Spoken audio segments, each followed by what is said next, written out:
right, guys, this is Crazy Kev here, and I'm here with Ryan Quinn. Ryan, how we doing? Fantastic. Thanks for having me on, Kevin. Yeah, man, no worries, no worries. And Ryan, talk to us a little bit more about yourself and your fighting career, and a little bit more about your coaching, and just talk to us a little bit more about yourself, I guess. Absolutely, yeah. Well, my name is Ryan Quinn. Mighty Quinn is what my name was, I guess. They gave to me. I guess it's a pretty easy nickname. um, I started wrestling in high school, well, in middle school. Did pretty well. I was an All-American in high school. I wrestled Division One in college a little bit before I moved on to MMA. I was only in college for a year. And when I transferred home, there was no college wrestling, so that's how I got into MMA. MMA and jiu-jitsu. Actually, I hated jiu-jitsu to start, but then I was like, I'm not going to lose to these punks that can't do jiu-jitsu, that can't wrestle. That's why they do jiu-jitsu, yada yada yada. Blah, blah. But I went in there, I remember, and I got submitted. I'm wrestling Division One at this point, so I'm in pretty good shape. And I got submitted 3 times in under 5 minutes from this guy in his mid 40s who never did a sport in his life. So I'm like, I got to get this crap down. So anyway, I went on. Had a good pro career. I trained at American Top Team at the headquarters in Florida.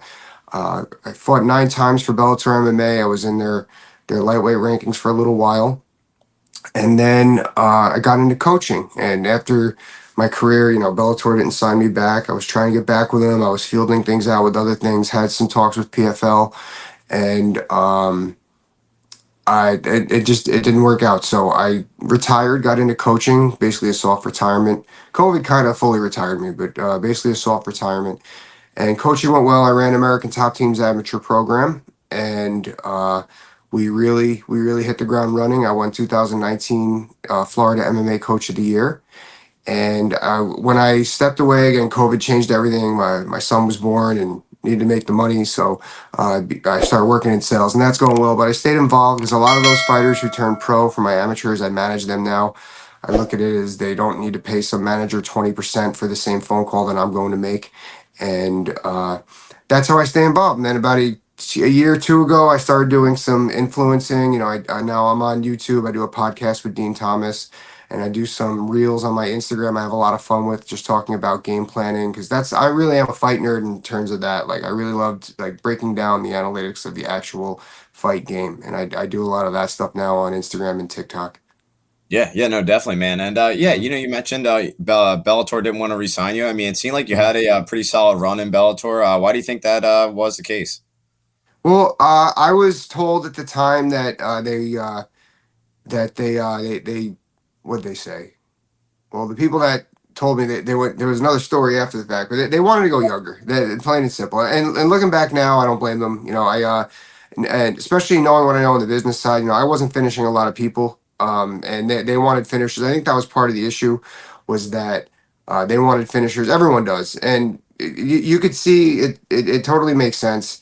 Um, and I think that was part of it. So we went back and forth for a little bit, and then they decided that during that negotiation that I was 31 at the time, and they wanted to go younger, and that's I get it.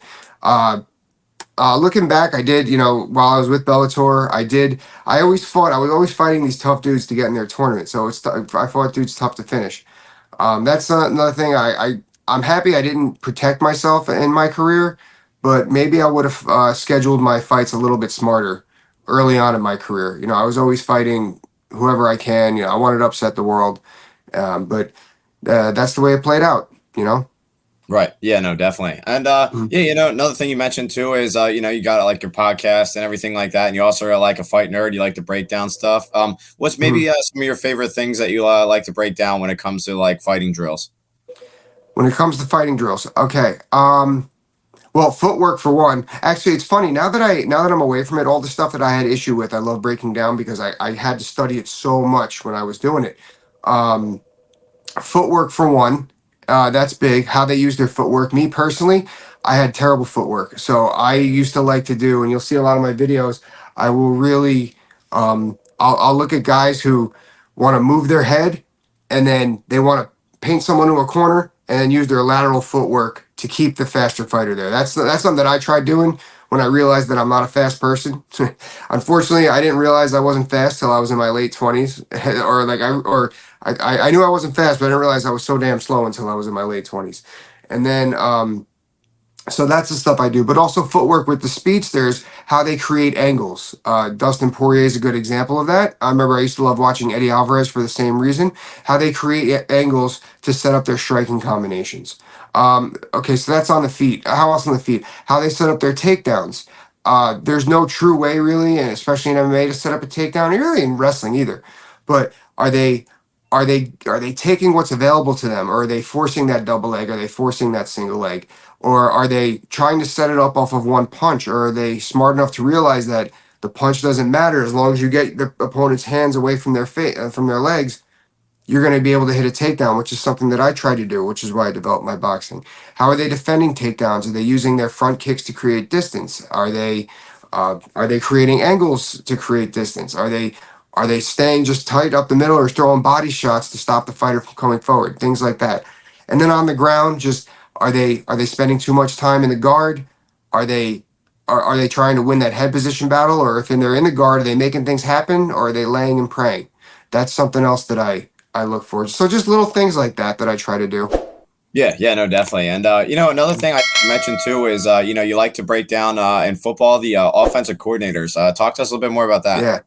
Oh yeah, great, great. Yeah, I love that. Like to me, being an offensive coordinator and speaking to people, especially who played football in college, that is so hard. I remember my wife's uncle is a he coached football in college, and I remember asking him. I was like, just tell me what goes into breaking down one play.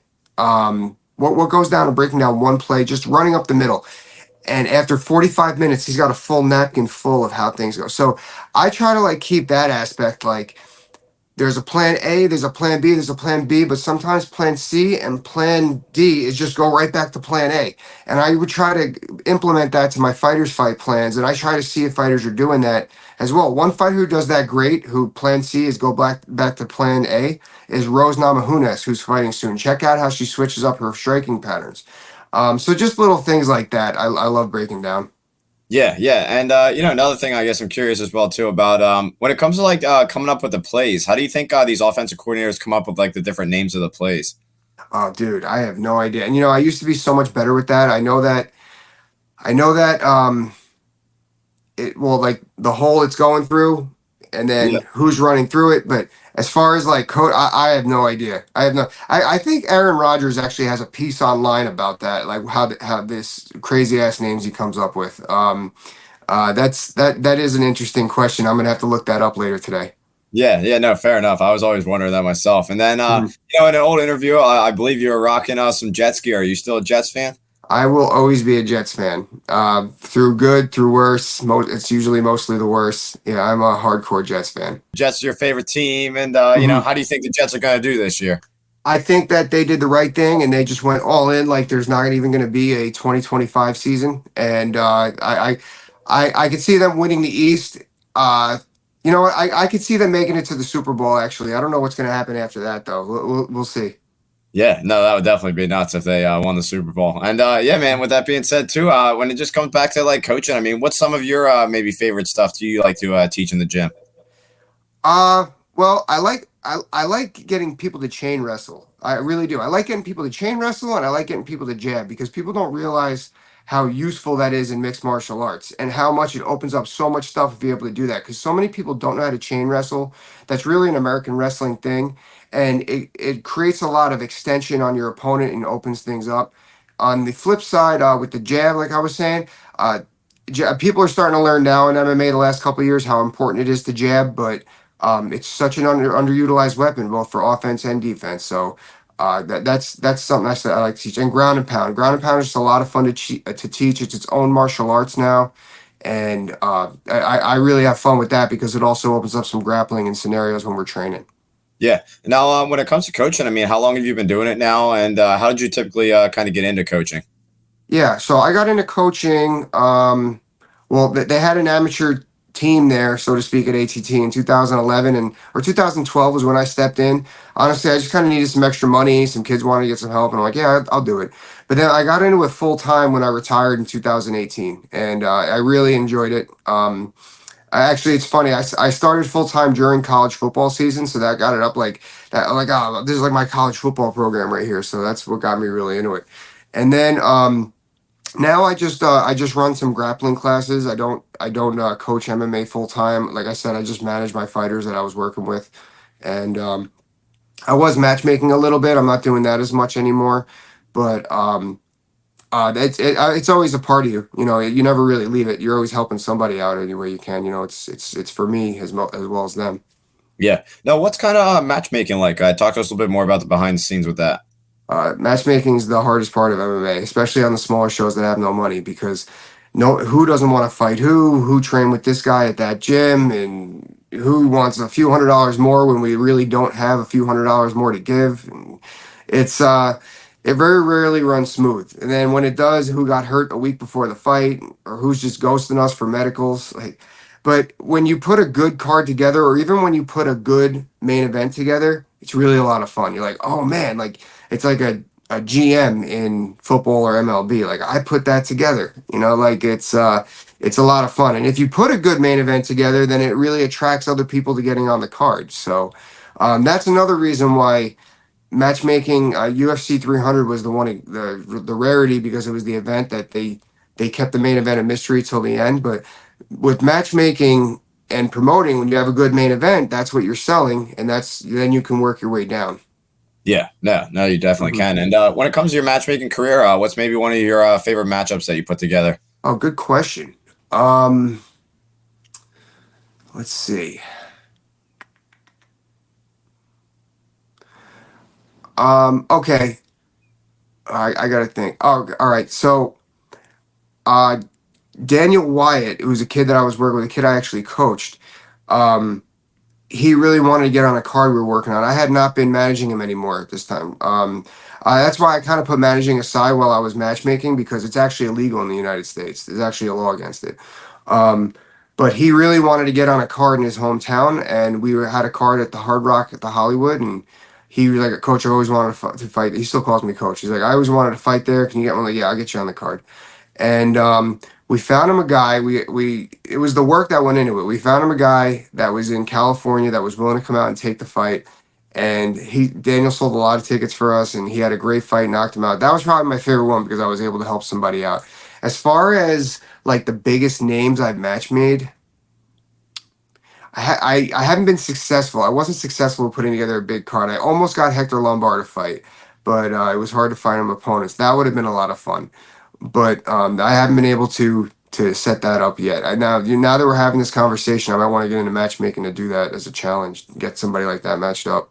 Yeah, no, that would definitely be sweet, and I definitely understand why Hector Lombard would have some troubles with an opponent. He's definitely a beast, and another thing I learned when it comes to like interviews and stuff, like you kind of mentioned with the matchmaking, like a lot of these like amateurs and guys on the scenes, like when they're getting ready to fight, like a week or two away, they like come up with some kind of excuse and they pull out of the fights. Like when you were dealing with matchmaking, was there any sort of like funny excuse you might have got that you kind of remember? Oh, it's so like I remember I had a guy who was 4-6 trying to tell me that he decided his rate was $5,000. I'm like, no, it's not.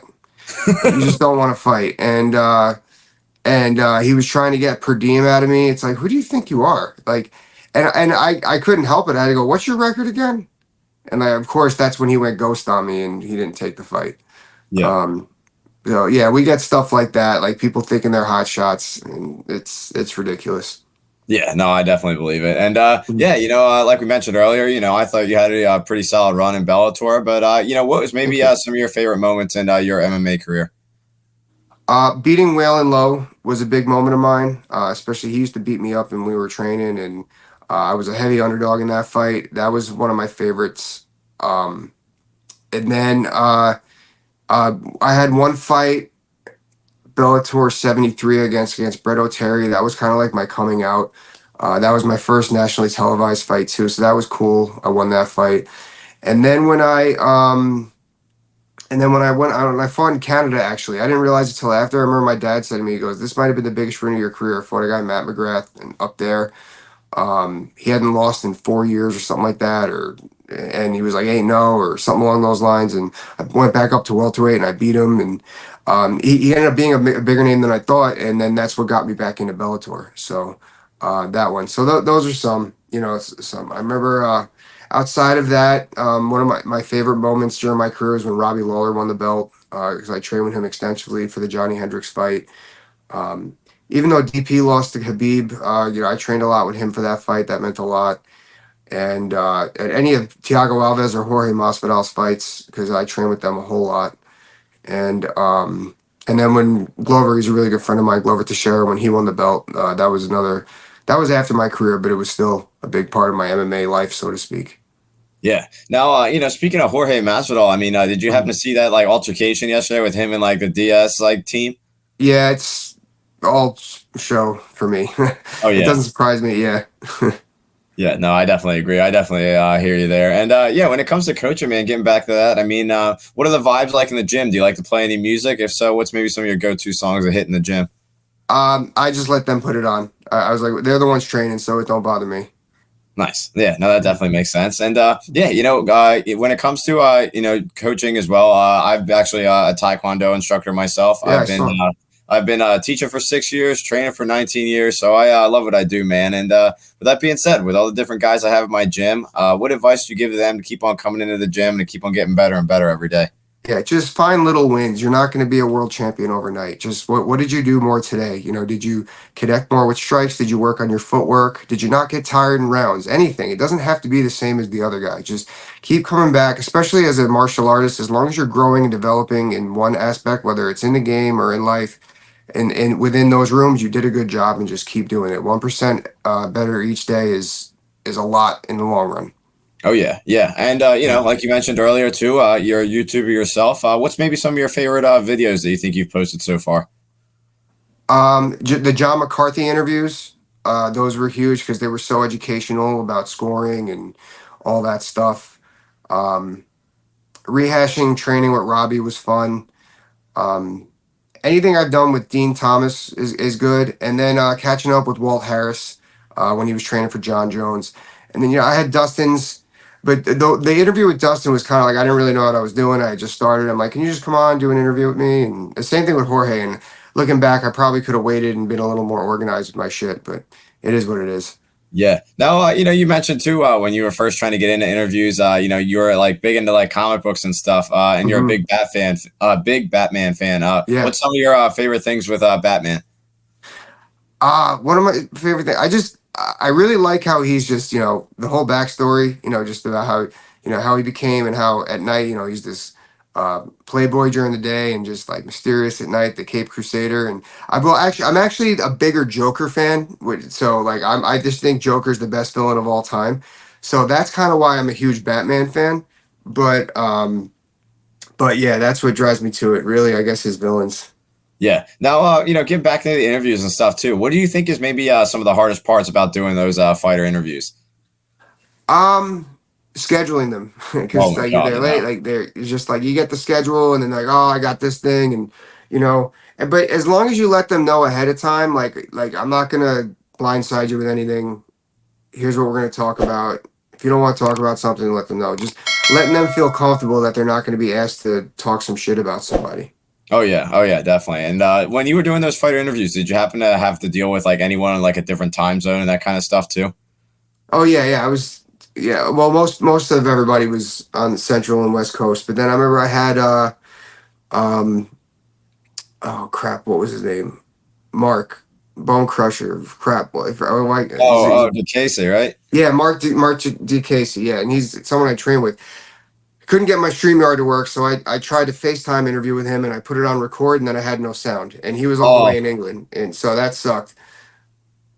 yeah, no, like I said, I've definitely been there, so that definitely makes sense. And yeah, Mhm. Ryan, it's been awesome talking to you, man. And with that being said, what's maybe your final message out there for the fans watching this video? Thank you for watching. I love mixed martial arts fans. Just remember we're martial arts fans as well. So like jujitsu is getting a big push, but follow it all. It's all good. It all leads to MMA, and we couldn't be anywhere else without you guys. So thank you. Yeah, yeah, and definitely shout out to Jiu-Jitsu. I'm glad you brought that up. And Ryan, it's been awesome talking to you, man. And yeah, we're looking forward to what's next. And hopefully your channel keeps on growing as well, man. Yours too. Have a good one. Yeah, man, you as well. Thank you again.